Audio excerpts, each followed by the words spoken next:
Hello, you're tuning in the English News Bulletin on QPVN channel. I'm Nguyễn, and now let me keep you up to date with the headlines.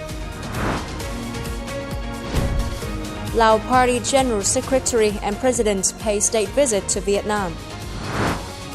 Vietnam and the U.S. prioritize cooperation in war legacy settlement. Military troops helps people overcome consequences after storm. At the invitation of Party General Secretary and State President Tô Lâm and his spouse, General Secretary of the Lao People's Revolutionary Party Central Committee and President of Laos Thongloun Sisoulith, along with his spouse and a high-ranking delegation of Laos, are paying a state visit to Vietnam from September the 10th to the 13th. On the morning of September the 10th, the official welcoming ceremony for the Lao leader took place in Hanoi under the chair of Party General Secretary and State President Tô Lâm. In a solemn atmosphere filled with spirit of friendship, as the national anthems of the two countries sounded, 21 rounds of cannon were fired to welcome General Secretary of the Lao People's Revolutionary Party Central Committee and President of Laos and his spouse, as was the high-ranking delegation of Laos. It is the most solemn welcoming ceremony for the state heads, demonstrating the respect, great friendship, special solidarity, and comprehensive cooperation between Vietnam and Laos. Immediately after the ceremony, at the Party Central Committee's headquarters, Party General Secretary and State President Tô Lâm held talks with visiting General Secretary of the Lao People's Revolutionary Party Central Committee and President of Laos Thongloun Sisoulith. The Lao leader expressed his sincere thanks for a warm welcome of Party General Secretary and State President Tô Lâm, the leaders and people of Vietnam given to the Lao delegation. He showed profound sympathy over the heavy losses of human and property caused by Typhoon Yagi in Vietnam, and his confidence that under the leadership of the party and state, the people of Vietnamese localities will soon overcome these difficulties and stabilize their lives. The two leaders vowed the commitment to continuing the glorious historical tradition of both nations, together preserving, protecting, and continuously nurturing the special friendship and comprehensive cooperation between Vietnam and Laos, making it increasingly intensive, practical, and effective in various fields for the benefit of the people of each country, as well as for peace, stability, and development in the region and the world. On the afternoon of the same day, at the government headquarters, Prime Minister Phạm Minh Chính met with General Secretary of the Lao People's Revolutionary Party Central Committee and President of Laos Thongloun Sisoulith, who is on a state visit to Vietnam. General Secretary and President of Laos Thongloun Sisoulith congratulated on the Vietnam's great and comprehensive achievements in socio-economic development and international integration in recent years, especially the solid political stability, rapid and sustainable economic growth, and the role and position in international arena that has constantly been improved. He expressed his belief that under the effective management of the government, Vietnam would make more victories in the cause of national development, thus successfully realizing the goals set by the 13th National Party Congress. Prime Minister Phạm Minh Chính noted that the visit to Vietnam of the Lao top leaders bears great significance, marking a milestone in the history of the relations between the two countries, contributing to promoting the great solidarity between Vietnam and Laos in a deeper and more effective manner, bringing prosperity to the people of each country and contributing to peace, stability, cooperation, and development in the region and the world.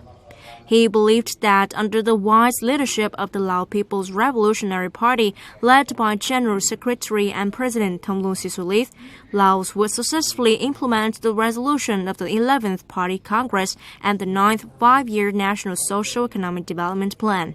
The two leaders highly agreed on the direction of cooperation in the coming time in various fields, laying emphasis on the continuing close coordination in implementing high-level agreements, the results of the 46th meeting of the Vietnam-Laos Intergovernmental Committee on Cooperation, the results of the state visit to Laos in July 2024 by President Tô Lâm, as well as cooperation programs between ministries, agencies, and localities of the two countries. On the morning of September the 10th, General Secretary and President Tô, Commander-in-Chief of the People's Armed Forces, Chairman of the National Defense and Security Council, attended and delivered a speech at the ceremony of the General Technical Department to mark its 50th founding day and to receive the Ho Chi Minh Order. The event also saw the attendance of head of the Party Central Committee's Commission for Information and Education, Nguyễn Trọng Nghĩa, Senior Lieutenant General Trịnh Văn Quyết, Chairman of the General Political Department, and Senior Lieutenant General Nguyễn Tân Cương, Chief of the General Staff and Deputy Defense Minister. In his remarks at the ceremony, General Secretary and President Tô stressed that in the process of renewal and international integration, the General Technical Department has proactively promoted the advisory role to the Central Military Commission and the Ministry of National Defense on issuing specialized resolutions on directing technical work in the new situation, launching and effectively implementing the campaign Good, Durable, Safe and Economical Management and Exploitation of Weapons and Equipment and Traffic Safety in the whole military. Affiliated agencies and units of the General Technical Department always promote the spirit of initiative and creativity as well as active application of science and technology. General Secretary and President Tô emphasized the need to innovate to further improve the quality of political and ideological education for officers and soldiers. The General Technical Department also needs to actively advise the Central Military Commission and the Ministry of National Defense to direct and improve the quality of technical weapons and equipment ready for defense security missions at strategic level, proactively apply science technology advances and the achievements of the Fourth Industrial Revolution in technical work and digital transformation of the military technical sector. On September the 9th local time, an official welcoming ceremony was held for General Phan Van Giang, Minister of National Defense of Vietnam, at the U.S. Department of Defense in Washington, D.C. Afterward, General Phan Van Giang held talks with U.S. Secretary of Defense Lloyd Austin. Minister Phan Van Giang expressed his pleasure in visiting the U.S. as the two countries celebrate a year of comprehensive strategic partnership for peace, cooperation, and sustainable development, and approached the 30th anniversary of diplomatic relations, 1995-2025. He affirmed Vietnam's desire to develop cooperation with the U.S. based on mutual interest, contributing to regional and global peace, stability, and development. During the talks, both sides reviewed progress in bilateral defense cooperation, which has seen practical results in such areas as delegation exchanges, consultations, war legacy settlement, the search for remains of U.S. soldiers missing in action, training, military medicine, UN peacekeeping operations, and humanitarian assistance. Vietnam appreciates the support and commitment of the U.S. government and people in war consequence relief, such as raising the budget for dioxin detoxification project at Bien Hoa Air Base area, activities to support people with disabilities in localities affected by Agent Orange dioxin, providing documents and keepsakes related to Vietnamese soldiers who went missing or died during the war. Vietnam also closely coordinated with the U.S. to effectively implement joint missing in action search activities. The same day, Defense Minister Phan Van Giang met with U.S. Senator Chris Van Hollen. Informing the host on the talk with U.S. Secretary of Defense Lloyd Austin earlier, General Phan Van Giang said that the two sides agreed upon solutions to augment cooperation in different aspects. Vietnam prioritizes cooperation with the U.S. in war legacy settlement and highly appreciates the support as well as commitment of the U.S. in this field. Through this meeting with Senator Holland, Minister Phan Van Giang expressed his expectation that the U.S. Congress would continue support and resources for dioxin detoxification efforts in Bien Hoa Air Base area, as well as the complete treatment of dioxin-contaminated land in Phu Quat Airport, while supporting Vietnam in overcoming the consequences of chemical and explosive remnants of war following the cooperation plan in 2023-2028 period. Expanding the scope, scale, and beneficiaries of dioxin consequences settlement in Vietnam, promoting media activities on the results of bilateral cooperation in the settlement of post-war unexploded ordnance and toxic chemicals. Minister Phan Văn Giang also proposed the two sides coordinate to effectively implement the Memorandum of Understanding signed in 2021 on cooperation in searching for, collecting, and identifying the remains of Vietnamese martyrs who died or went missing in action, in which priority is given to sharing experiences, information, memorabilia, and supporting DNA testing equipment and technology. The Ministry of National Defense of Vietnam pledges to continue to coordinate closely with the U.S. to effectively implement the cooperation program to search for U.S. soldiers missing in action. As part of his official visit to the U.S. on the morning of September 9th local time, Minister of National Defense General Phan Văn Giang visited the National Defense University in Washington, D.C. Minister Phan Văn Giang emphasized that Vietnam consistently implements its foreign policy of independence, self-reliance, peace, friendship, cooperation and development, diversification and multilateralization of relations, being a friend and reliable partner to all countries and a responsible member of the international community, while pursuing a defense policy that is peaceful and self-defensive in nature, building the whole people defense disposition based on the combined strength of the entire country, the great national unity bloc, the entire political system.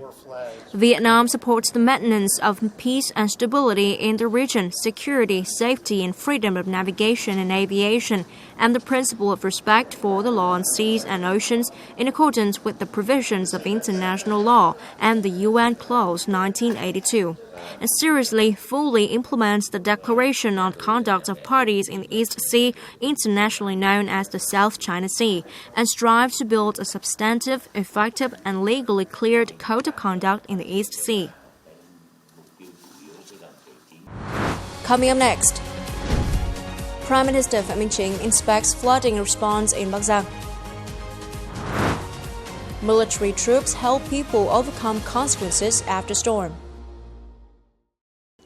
Learning the heavy rain, landslides, and flash floods causing serious consequences in the mountainous and midland provinces of the north. On the morning of September the 10th, Prime Minister Phạm Minh Chính decided to postpone the government's regular meeting to inspect the national disaster response and search and rescue work in Bắc Giang province.